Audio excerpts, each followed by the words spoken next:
May 1, 1994. Lap 7 of the San Marino Grand Prix. Ayrton Senna approaches Tamburello corner at 190 miles per hour in his Williams FW16. In our timeline, the steering column fails. The car hits the concrete barrier. The greatest driver in Formula One history dies instantly, and motorsport changes forever. But what if the steering held? What if Senna made it through that corner, won that race, and continued his legendary career? What if the three-time world champion had lived to face a new generation of drivers who would become legends themselves? This isn't just about one man surviving one crash. It's about how Formula One's entire evolution, its safety revolution, its global expansion, its technological development, hinged on that single moment at Imola. Without the tragedy at Imola, the 1994 championship becomes the greatest title fight in Formula One history. Senna, driving the improving Williams, battles Michael Schumacher's dominant Benetton across 16 races. The Brazilian's experience and racecraft against the young German's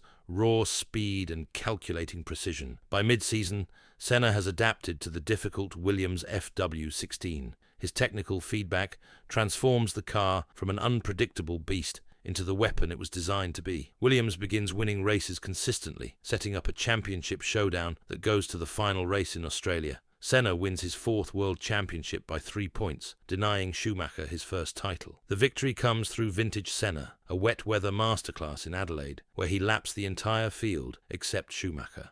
At 34, he proves he's still the sport's benchmark when conditions demand pure driving skill. But this championship victory creates ripple effects that transform Formula One's next decade in ways nobody could predict. Here's the uncomfortable truth.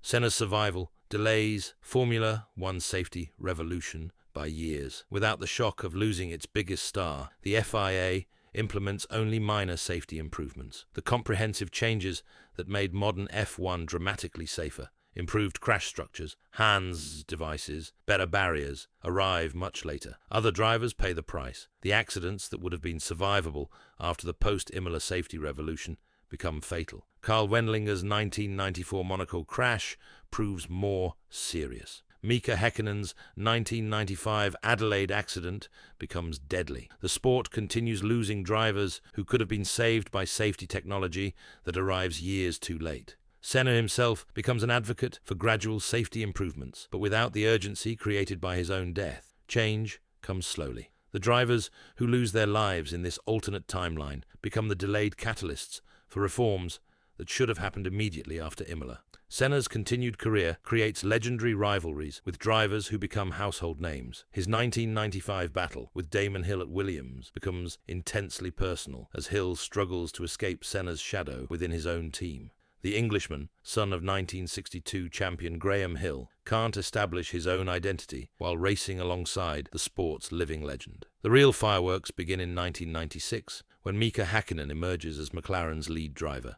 The young Finn possesses the raw speed to match Senna, but lacks the experience to outwit him tactically. Their battles throughout 1996 and 1997 become must-see television as Häkkinen gradually learns how to defeat his childhood hero. But it's Senna's rivalry with Michael Schumacher that defines the era. The German, denied his breakthrough 1994 championship, approaches each race against Senna like a chess match. Schumacher studies every aspect of Senna's driving, learning to exploit the tiny weaknesses that age brings to even the greatest champions. Their 1995 championship fight reaches a climax at the European Grand Prix when Schumacher punts Senna off track to secure the title. The controversy splits Formula One fans worldwide and establishes Schumacher as the sport's new villain. Senna's gracious response to the defeat only enhances his legend while damaging Schumacher's reputation for years. Senna's presence at Williams creates a technical development arms race that transforms Formula One's competitive landscape. His partnership with Adrian Newey produces aerodynamically superior cars that dominate from 1995 through 1997.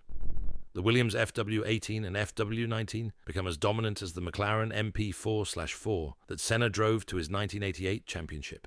This dominance forces other teams to revolutionize their approach. Ferrari accelerates its hiring of top technical talent, bringing in Ross Brawn and Rory Byrne years earlier than in our timeline. McLaren's partnership with Mercedes intensifies as they desperately seek engine performance to match Williams's chassis superiority. The technical spending spiral reaches unprecedented levels as teams pour money into development programs designed to match Williams. This creates the first budget crisis in Formula One, as smaller teams can't compete with the financial arms race.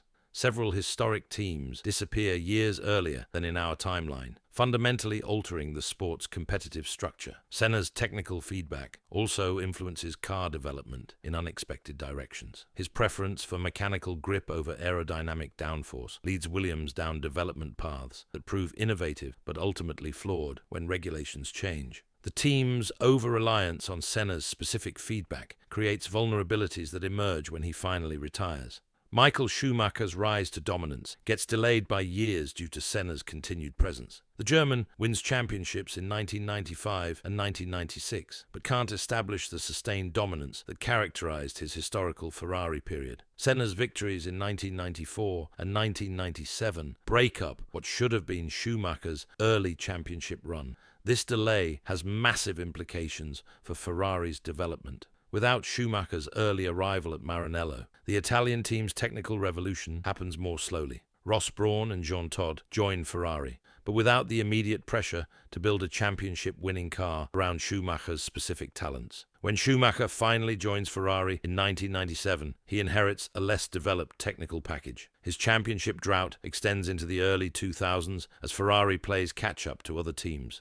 The Schumacher-Ferrari dominance that defined the early 2000s either never happens or occurs much later. Meanwhile, other teams capitalize on Ferrari's delayed development. McLaren-Mercedes achieves sustained success in the late 1990s, while Williams maintains competitiveness longer through Newey's continued presence. The competitive balance becomes more unpredictable and arguably more entertaining. Senna's survival transforms Formula One's commercial development in profound ways. His continued presence in Brazil maintains massive television audiences in South America that gradually decline in our timeline after his death. This sustained viewership attracts new sponsors and manufacturers to the sport years ahead of schedule. The commercial implications prove enormous as Senna's star power drives global expansion into new markets. His rivalry with Schumacher creates marketing opportunities that establish Formula One as a truly global sport by the late 1990s rather than the early 2000s. Television revenues increase dramatically, funding higher team budgets and attracting manufacturer involvement. However, this commercial success also creates new pressures. Senna becomes Formula One's most valuable commercial asset, creating conflicts between sporting competition and business interests. His team choices become influenced by commercial considerations as much as competitive opportunities. The sport's governance struggles to balance Senna's commercial value with competitive fairness. Rule changes sometimes appear designed to help or hinder his championship chances, creating controversies that damage Formula One's sporting credibility. The tension between sport and business becomes more pronounced earlier than in our timeline. Senna announces his retirement after the 1998 season, citing accumulated injuries and decreased reflexes at age 38. His final championship victory in 1997 provides the perfect ending to an extended career that includes 5 world titles and 51 race victories. The announcement creates a massive void in Formula One's competitive and commercial landscape. No single driver possesses Senna's combination of speed, charisma, and global recognition. Television audiences decline immediately as casual fans lose interest without their hero competing. Teams scramble to sign the next generation of stars who might fill Senna's commercial void. This creates a driver market inflation that sees salaries increase dramatically as teams pursue any driver with star potential. The economic bubble eventually bursts when television revenues decline faster than expected. Senna's retirement also creates opportunities for drivers who were overshadowed by his presence. Häkkinen emerges as McLaren's clear leader and wins championships in 1998 and 1999. Schumacher finally achieves sustained success at Ferrari starting in 1999. A new generation, including David Coulthard, Jacques Villeneuve, and eventually Fernando Alonso, gets opportunities they might not have received while Senna remained competitive. Today's Formula One would be fundamentally different with Senna's extended career influencing its development. His advocacy for driver safety, while less urgent than post-death reforms, eventually leads to comprehensive improvements that make modern F1 safer than our timeline by the 2000s. The sport's global reach would be more extensive due to sustained South American interest and earlier commercial expansion. Brazil would likely have produced more world-class drivers inspired by Senna's extended career, creating a deeper talent pool from Latin America. Technical development would have followed different paths, with Senna's influence on aerodynamic philosophy lasting longer. Cars might be more challenging to drive, but potentially more spectacular to watch. The current emphasis on electronic aids and driver assists might be less pronounced. However, the delayed safety revolution means some innovations that saved lives in our timeline arrive years later.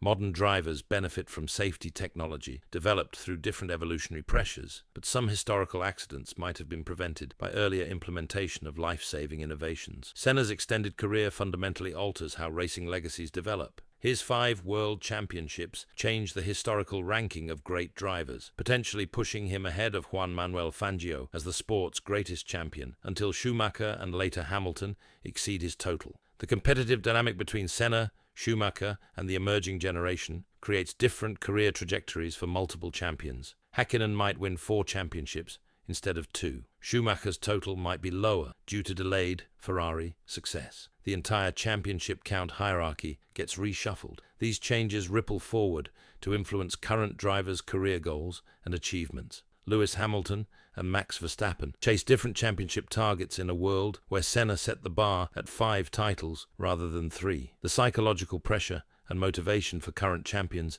develops differently. The sports culture around risk and safety also evolves differently. Modern drivers grow up knowing that even legends like Senna can have extended careers if proper safety measures exist, creating different attitudes toward risk-taking and self-preservation. Formula One in 2024 bears little resemblance to our timeline if Senna had survived Imola. The sport would be safer, but perhaps less urgently so. Commercial development would be more advanced, but potentially less sustainable. Technical evolution would have followed different paths that might or might not have produced better racing.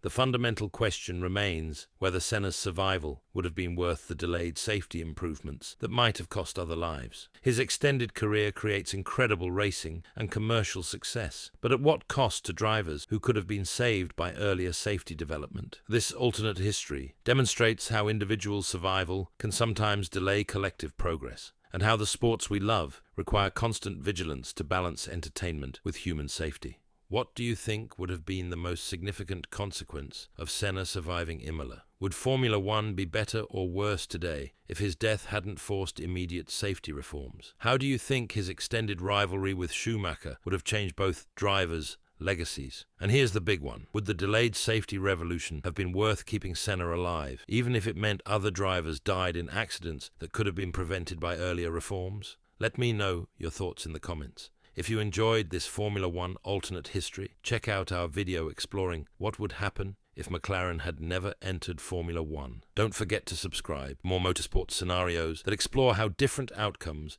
create different sporting worlds. And thanks for watching.